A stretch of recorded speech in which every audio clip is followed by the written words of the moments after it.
예, 금요일 묵상의 시간입니다. 무릇 지킬 만한 것보다 마음과 생각을 말씀으로 지켜가자. 무릇 지킬 만한 것보다 마음과 생각을 말씀으로 지켜가자. 자, 이런 제목으로 이번 주가 마지막 수와 함께 나누겠습니다.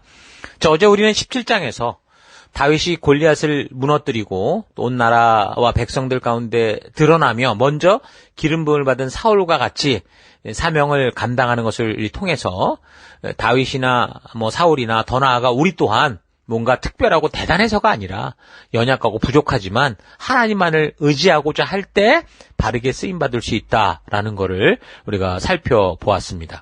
자, 그래서 믿음으로 살아가는 삶이란 내가 대적하여 실력으로 이길 것이 하나도 없기에 오직 하나님의 언약과 약속을 믿고 죽기를 각오하고 오직 말씀대로 살고자 하는 마음 자세, 마음의 태도다라는 걸 생각했죠. 하나님이 보시고자 하는 것은 중심, 바로 이런 마음이라는 거예요. 그래서 하나님은 사람들이 정말 연약해서 자신의 현실을 자각하고 불안해하며 겸손할 때 그 마음을 불쌍히 여겨주셔서 우리를 구해주시고 우리에게 담대한 하나님의 백성으로 살아갈 수 있도록 기회를 주시는 거예요. 그래서 하나님이 자꾸 우리에게 속는 것 같아요. 그러니까 사울이 겸손하고자 해서 겸손한 게 아니라 정말 아무 실력도 없어서 겸손할 수밖에 없어서 겸손한 건데 하나님은 그걸 겸손이라고 믿어주시는 거죠. 오늘 나를 그의 백성 삼아주심도 마찬가지잖아요. 사실 내가 아무런 실력도 힘도 없어서 오직 의지할 분이 하나님밖에 없기 때문에 하나님을 부르는 거예요. 겸손해서가 아니라. 그런데 하나님은 그런 마음을 겸손한 마음이다 하면서 기뻐해 주시고 우리의 음성을 들어주시고 우리를 구원해 주시는 거죠. 그래서 우리는 어쩔 수 없이 겸손한 시기에 이제 하나님께서 힘을 주셔서 승리하고 뭔가 좀 나아질 때 어때요? 내가 어떤가를 잘 분별하고 훈련해야 돼요. 사울처럼 다윗처럼 그 겸손할 수밖에 없을 때 그 하나님이 일하시며 승승장구하는 그런 삶을 오해하고 자기들이 이전보다 나아졌을 때 교만해지는 이런 삶으로 빠져서는 안 된다는 거죠. 다행히 다윗은 그런 똑같은 교만의 함정에 빠져 넘어졌을 때 하나님이 지적하시고 깨닫게 하시고 바른 길로 돌이키라고 할 때 어땠어요? 바르게 회개하고 철저하게 겸손의 자리로 돌아오게 돼서 그 축복된 삶을 살아가는데 사울은 끝까지 변명과 핑계를 대면서 어떻게 보면 교만 함정에 빠진 게 아니라 교만을 즐긴 거죠. 끝까지 자기가 그걸 고집한 거예요. 그래서 결국에는 무너지고 마는 거를 우리가 봤습니다. 그러니까 겸손만이 우리가 바르게 살 길이라는 거 잊지 마십시오. 어떻게 보면 우리가 그런 겸손할 수밖에 없는 상태에 그거를 겸손이라고 착각하지 말고 정말 우리가 겸손을 해야 될 때가 언제예요? 뭔가 잘 되고 잘 나갈 때잖아요. 그럴 때 진짜 우리가 온전한 겸손한 사람이 되어서 우리가 정말 그 믿음의 길을 걷는 우리가 되기를 바랍니다. 자, 계속해서 18장은 다윗과 요나단과 사울의 그 애매모호한 관계가 좀 나와요. 그러니까 골리앗을 믿음의 힘으로 무너뜨린 그 다윗을 볼 때 이제 여러 가지 반응이 나오는 거죠. 요나단은 그런 다윗을 존경하고 가까이하고 마치 자신의 분신인 것처럼 소중히 여기지만 사울 같은 경우는 그런 충성스러운 다윗을 보며 죽여 없애야 된다. 적으로 여기는 거죠. 그러니까 골리앗을 쳐 죽인 다윗의 소문이 온 나라에 퍼지면서 이스라엘 군대가 승리의 개가를 부리며 돌아올 때 백성들은 어떻게 또 이 사건을 보게 되냐? 백성들은 이 다윗의 진가를 보게 되죠. 그래서 이 승전가를 부르며 돌아오는 군대들에게 사울은 천천히요, 다윗은 만만이다 그러면서 사울보다 사실 다윗의 그런 위대함을 더 높이는 그런 환영을 하게 됩니다. 근데 이런 상경을 보면서 이런 광경을 보면서 사울 왕이 다윗을 터시게 해요. 질투하는 마음을 가지게 되는 거죠. 그러니까 사울이 지금 이렇게 자기가 인기를 얻기 위해 애를 쓰던 백성들이 자기보다 이 다윗을 찬양하니까 그때 질투의 마음이 생긴 게 아니고 사실 앞장에서 이미 살폈듯이 이 하나님의 뜻이 아닌 자기 야망대로 살고자 했던 그의 삶의 태도가 만든 또 다른 결과죠. 더 악화시키는 거죠. 그러니까 그는 처음에 블레셋과의 전쟁에서도 어떻게 했어요? 그 아들 요나단을 통해서 승리하고 이기는 그런 상황을 자기 마음대로 막 하면서 질투했던 사람이잖아요. 그러니까 이미 사울은 하나님 주신 기회를 가지고 자기가 교만해져서 이제는 하나님의 영광을 위해 함께 달려가고 좋은 결과를 만들어내는 그 어떤 것이라도 막 경쟁을 해버리는 거죠. 그래서 자기의 이름만이 높임을 받아야 된다라는 그런 잠재의식 속에 자기도 모르게 행동을 하는 거예요. 그러니까 사울에게는 어떤 좋은 걸 줘도 결국 뭘 만드는 거예요? 쓰레기를 만드는 그런 삶의 태도가 됐다라는 거예요. 사탄은 이런 마음을 가지고 살아가는 사울의 생각에 시기와 질투의 생각 미끼를 던지죠. 그 생각 안에 시기와 질투를 던져버립니다. 그래서 결국 사울은 이제 잡다한 생각에 빠지게 돼서 불안한 믿음의 태도가 완전히 이제 길을 잃게 되고 하나님 주신 사명조차 이제 망각을 해서 그가 그래도 하나님이 용서하시며 맡겨주신 40년의 사역기간 동안 어떻게 하나님의 일을 좀 잘해볼까 이렇게 고민하며 애쓴 게 아니라 함께하는 사람들과 경쟁하고 충성스러운 부하와 경쟁하며 결국은 그들의 그 더 심각해져서 막 그런 부하를 죽이려고 하는 그런 상황으로 떨어지게 되죠. 그렇게 보면 우리 생각이라는 이 공간, 생각에는 내 안에서 시작됐든 뭐 외부의 자극으로 시작됐든 여러 가지 수많은 일이 발생하는 걸 볼 수 있습니다. 그러니까 생각이라는 공간은 나만이 아니라 누구라도 함께할 수 있는 어떤 쉐어 공간 같다고 볼 수 있어요. 그래서 사울의 경우 그런 사울의 생각에 사탄이 뭘 던졌어요? 미움과 시기와 질투를 던졌죠. 생각에 씨를 뿌린 거예요. 거짓말을 집어넣은 거예요. 물론 그 안에는 하나님 주신 사명에 대한 생각도 이미 뿌려져 있을 거고요. 그래서 사울의 생각 안에는 여러 가지 영적 전쟁들이 막 일어나고 있었던 거예요. 그러면서 어떤 생각들이 강하게 떠올랐겠죠. 자기가 붙들고 싶은 뭔가 선택을 했겠죠. 그럼 뭐예요? 사울은 지금 승리하는 다윗, 그를 칭찬하는 백성들을 보면서 다윗을 시기하는 걸로 의심하고 죽이고자 하는 그런 생각에 강하게 붙잡힌 거죠. 근데 중요한 것은 모든 사람들의 생각에서 이런 일이 벌어질 때 그 떠오른 생각을 나의 생각으로 받을 것이냐 아니야. 이 선택은 다른 사람이 아니에요. 어떤 자신도 모르는 힘에 의해서 주도되는 게 아니고요. 바로 인간 그 사람 각자가 자기 의지를 가지고 선택하는 거라는 거죠. 그러니까 하나님께서 그런 결정력을 사람들에게 스스로 할 수 있게 주셨어요. 그게 하나님의 법칙이에요. 자극은 올 수 있죠. 근데 자극을 봤을 때 어떻게 결정할 반응할 것이냐라는 자극과 반응 사이에 그 결정력을 하나님이 우리에게 주신 거예요. 그래서 자신 스스로 강하게 떠오른 그 어떤 생각을 우리가 부여잡고 그걸 선택하고 자신의 것으로 만들면 그게 이제 자기가 되는 거죠. 자, 그렇게 되면 어떻게 돼요? 사탄은 사실 우리 생각 속에 뭐 힘을 준 게 아니라 거짓말을 던졌는데 그 거짓말을 붙들어 버렸어요, 내가. 그거를 믿어버렸어요? 그러면 그때부터는 그 거짓말을 사탄이 행하는 게 아니라 내가 주체가 돼서 이제부터 사탄이 준 그 생각대로 실천하고 조종하게 되는 거. 그래서 내가 범죄자가 되는 거예요. 그러니까 죄인은 사탄에게 핑계댈 게 아니라는 거죠. 결국은 내가 선택한 나의 결과라는 거죠. 사탄은 내가 그걸 붙들기 시작하면 그때부터 그 거짓 생각을 부여잡고 이제 휘청거리는 사람을 구경하는 거예요. 그 사람은 스스로를 파괴할 것이고 주변의 사람을 파괴할 것이고 자기의 가족을 파괴할 것이고 교회를 파괴할 것이고 그런 걸 뭐 강 건너 불구경하듯이. 불구경이 제일 재밌다잖아요. 누가 뭐 싸움 구경이 재밌다고 그랬나요? 그런 식으로 사탄이 우리를 조롱한다는 거죠. 그래서 같은 원리로 성령 하나님이 강하게 도전하고 권고하시는 그 생각을 우리가 그 말씀을 붙든다면 어때요? 역시 그런 사람들은 어때요? 하나님의 뜻을 따라 스스로 살아갈 것이기 때문에 하나님이 보실 때 너무 기쁜 삶이죠. 다윗과 같이 정말 온 세계에 자랑하고 싶은 그런 사람이 되는 거예요. 사탄은 시기하고 질투하고 자꾸 사람들에게 거짓된 생각을 넣으려고 하지만 하나님은 우리에게 믿음의 길들을 주셔서 우리가 그 길을 걸을 수 있도록 자꾸 격려하신다라는 거죠. 그러니까 생각은 진정한 영적인 전투의 공간이라는 거예요. 그래서 잠언은 뭐라고 말합니까? 무릇 지킬 만한 것보다 더욱 너의 마음을 지켜라. 생명의 근원이 여기에서 나는 거다. 잠언 4장 23절 얘기하잖아요. 그러니까 사람이 살면서 뭐 살다 보면 이런저런 생각이 드는 건 어쩔 수 없어요. 그러나 그 생각을 마음으로 받아들이는 것은 바로 자신의 선택이다라는 거 잊지 마십시오. 그래서 나쁜 생각이 들어올 때, 부정적인 생각이 들어올 때, 지금의 사울처럼 남과 비교되는 비참한 생각이 들어올 때 여러분 그것을 마음으로 품고 양육하고 숙성시키지 말고 즉시 털어버려야 돼요. 빨리 쫓아버려야 돼요. 단순해질 필요가 있다고요. 사울은 동료의 성숙한 믿음을 보며 자신을 돌아보고 겸손하게 낮추어 그런 믿음을 본받는 게 아니라 부정적인 생각을 선택했고 마음에 품었고 반복적으로 결국은 그걸 곱씹으니까 다윗을 죽이겠다라는 결론으로 떨어진 거죠. 그러니까 겉은 아무런 표현하지 않았고 아주 친절해 보였지만 마음속은 이미 다윗과 시기와 질투의 전쟁으로 가득 차고 만 거였어요. 그래서 이미 스스로의 공상 속에서 사울은 다윗을 수없이 죽여버렸을 거예요. 그래서 나중에 보면 자기를 치료하기 위해 음악을 연주하는 다윗에게 창을 던져 죽이려고 하잖아요.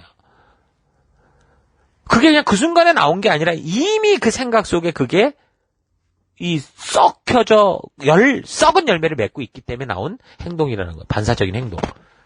그렇게 점점 거짓된 생각이 반복되어 사로잡히니까 다윗을 죽이려고 한다. 교묘해지기 시작해요, 사울이. 자기 딸과 결혼을 미끼로 다윗을 블레셋 군대 속으로 보내서 죽이려고 하는 그런 짓을 해요. 18장 21절. 그 딸을 다윗에게 주어서 그 딸이 다윗에게 올무가 되게 하여 그를 블레셋 사람의 손에 죽게 해야 하겠다고 혼자 생각했다.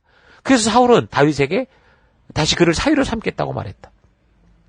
첫째 딸도 그렇게 해가지고 속여가지고 다윗을 죽이려고 했는데 다윗이 오히려 그냥 사울이 제안한 것보다 훨씬 더 큰 이런 업적을 남기죠.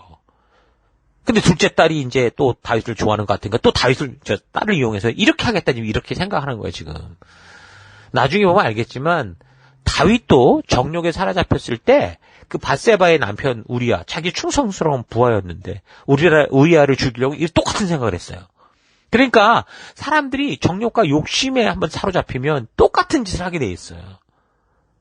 요즘 신문지상에서 보도하는 충격적인 내용들이 다 그런 거예요. 뭐 목사나 심지어 사회 저명한 인사들이 저지르는 성범죄의 그런 모든 뿌리에는 멀쩡해 보이는 저들의 마음속에 정욕이라는 욕심이 순식간에 그들을 자극했을 것이고 그 자극을 그들이 계속 붙들었을 것이고 반복했을 것이고 생각 속에서 계속 그거를 곱씹었기 때문에 그것과 장난치다가 심하게 붙들리게 돼서 결국에는 정말 목사가 성도를 성적으로 겁탈하는 이런 일들이 생기게 되는 거죠. 사회의 저명 인사가 이런 거. 그러면서도 저 사람이 원했다. 이런 식으로 이미 자기는 자기 논리화에 빠져 있는 상태를 보여주죠. 그래서 이게 범죄가 겉으로 드러나면 사울과 다윗처럼 이제는 더 교묘해져서 다윗은 자기의 충성스러운 부하를 전쟁에 내몰아서 죽이는 그런 짓을 하듯이 그 피해자들을 오히려 가해자로 몰아가는 이런 정신 나간 짓들을 하게 되는 거예요. 여러분, 그래서 우리가 생각을 잘 다스려야 돼요. 쓸데없는 정욕과 교만한 생각에 사로잡히지 말아야 되죠. 이거 사탄의 미끼입니다. 이 걸리면 누구나 넘어지고 말아요. 그래서 우리는 다른 그 무엇보다 우리의 생각과 마음을 하나님의 사랑과 법도와 규례의 가치를 따라 확실하게 지켜내는 그런 삶을 살아야 돼요. 여러분, 분명히 성령께서 양심으로 이게 아니다라고 말하는 것들을 여러분 잘 듣게 될 텐데 이거를 반복해서는 안 돼요. 쉽지는 않습니다. 이 정욕에 한번 빠지면 그게 쉬운 게 아니에요. 요즘에는 아예 세상 모두가 그 당연한 것처럼 얘기를 하고 있고 이 완전히 성적인 범죄를 요즘에 문화라는 그런 차원에서 다 받아들이고 이런 상황이기 때문에 아주 심각한 소돔과 고모라의 시대라는 걸 잘 기억하셔야 돼요. 28절을 보면 18장 28절 사울은 주께서 다윗과 함께 계시다는 것을 알았고 자기 딸 미갈마저도 다윗을 사랑하는 걸 보고서 다윗을 더욱더 두려워하게 되어 마침내 다윗과 평생 원수가 되었다라고 이렇게 말하거든요. 그러니까 사울은 하나님께서 다윗을 도우시고 계시다는 것을 직접 확인하게 된데도 불구하고 그러면 자기 일을 좀 되돌아보아서 바른 믿음의 길로 돌아오는 게 아니라 이제 욕심에 사로잡혔기 때문에 이게 점점 이상한 생각을 만드는 그 다윗을 제거해버리면 내가 지금 갖고 있는 이걸 잘 지킬 수 있겠지 이렇게 생각을 하게 되는 거죠. 그러니까 이런 마음은 결국 뭐예요? 이제 하나님께 직접 덤벼들겠다 이거예요. 그러니까 다시 말하면 하나님을 죽이겠다는 거 아니에요. 하나님을 대표하는 사람을 세웠는데 그 사람을 죽여버리겠다니까 하나님을 죽이겠다 그런 삶으로 간 거죠 사울은. 여러분 이런 일들이 너무나 많이 벌어지죠. 우리의 가정, 직장, 사회 속에서 심지어 교회 속에서도 교회 속에서도 이런 사울과 같은 수많은 시기와 질투로 인해서 그 사역과 우리의 이 교회 현장이 얼마나 정말 난장판이 되는지 모릅니다. 누군가 사람들의 칭찬을 받는 걸 보면 그들의 수고와 헌신을 정말 칭찬하고 격려하고 함께하고자 하는 게 아니라 그걸 보고 질투하는 거죠. 그리고 혼자 생각에 빠져서 사울과 같이 이상한 생각의 전쟁에 빠지는 거예요. 자기 혼자. 헤어나지 못하죠? 그럼 결국 어떻게 돼요? 자멸해 가는 거예요. 생각 속에서 수없이 그를 미워하고 그를 죽였기 때문에 이제 현실적으로 점점 더 이게 노골적으로 드러나고 그래서 결국에는 공동체를 파괴하고 자신을 파괴하는 자멸로 가는 겁니다. 이런 사람들 보면 자기가 앞서서 남에게 주목받을 때는 굉장히 좋아하죠. 근데 그렇지 않을 때는 협력이고 뭐가 없어요. 아예 협력이 안 돼요. 오히려 협력이 안 되면 좋은데 그 정도가 아니라 하고자 하는 사람들의 의욕을 다 꺾어버리고 팀을 분열시켜버리고 내가 하지 않으면 너네도 하지 마. 이런 식으로 정말 끔찍한 일들의 함정에 빠지죠. 누군가 여러분 내가 생각하지 못했던 아름다운 그런 믿음의 삶을 살아가고 있다면 여러분 그걸 통해서 자신을 좀 되돌아보고 그런 믿음의 사람을 배우고 닮아가는 그런 겸손함이 있기를 바랍니다. 요나단이 다윗을 보며 그런 삶을 배우고자 했던 것처럼 또한 누군가 먼저 그렇게 순종하여 팀을 이끌고 앞서 땀 흘려 나아간다면 시기하고 질투하고 이런 게 아니라 기꺼이 그 이끄는 사람들을 좀 성실하게 좀 돕고 내가 뭔가 여기에 힘이 될 수 있을까 좀 연구하고 이렇게 나눌 수 있는 함께하는 여러분 그런 성도들이 될 수 있기를 주 이름으로 축원합니다. 자, 오늘 하루 나의 생각 속에서는 어떤 일이 벌어지고 있고 결국 내가 뭔가를 선택하고 강하게 붙잡고 살아가고 있는 게 뭔가 좀 잘 살펴봤으면 좋겠어요. 내 생각에서 나오는 것들 중에 내 스스로 마음에서 선택한 것들은 때로 자기 자신도 정확하게 내가 선택한지 모르고 지나가는 것 같은데 근데 그런 침묵의 결정은 결국 마음에 남아있어요. 사울처럼 말은 안 해도 마음에 남아있다고요. 그래서 사울처럼 나중에 무의식적으로도 다윗을 죽이고자 하는 일에 적극적이 막 되는 거예요. 그래서 자신도 모르게 너무 교묘한 생각들, 자기 욕심대로 행해버리고 그래서 저를 죽여야 되겠다고 하는 그런 작전들이 막 짜지는 거죠. 여러분 이걸 잘 분별해야 돼요. 여러분 우리 삶의 현장에는 이런 거친 위기의 파도가 끊이지 않습니다.